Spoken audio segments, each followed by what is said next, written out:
So my name is Wo Chan.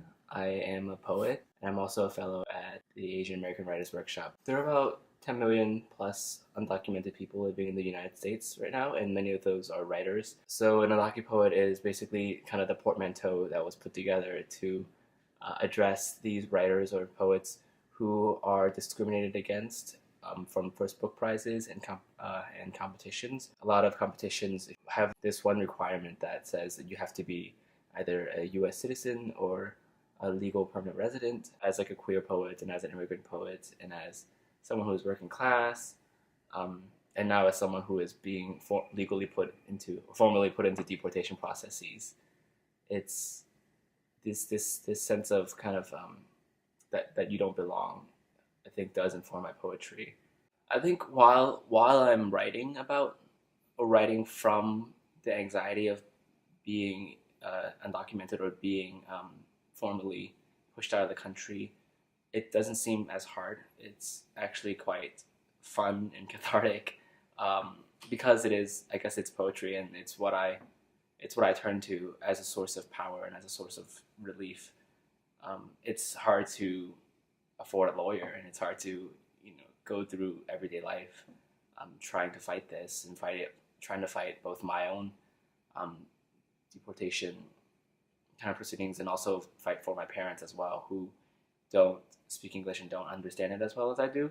So that the reality of it is difficult. The poetry making is fun in the process, but also difficult when I step back and think about how serious the subject is and sort of think about what's my responsibility in writing about that subject, and how do I do it in a way that isn't just flippant or aesthetically pleasing, but is hard-hitting and truthful to the anxiety that is placed upon people and the dehumanizing effect that is placed upon people who are either excluded or are being deported.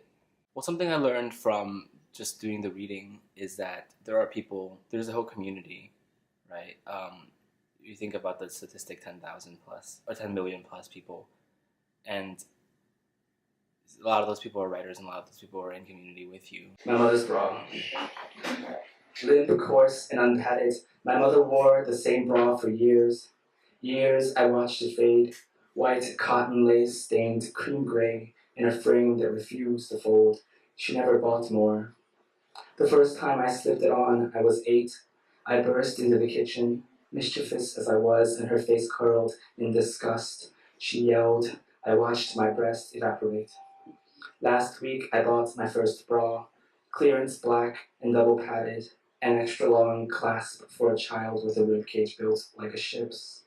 My lips, though, we don't talk, are hers, thick, thicker, even. How could she detest me? Look at us. Look, us together, sexy. For more updates and videos, either follow Inky Dumbbell's YouTube channel or follow me on Twitter @RowanHLB. See you soon.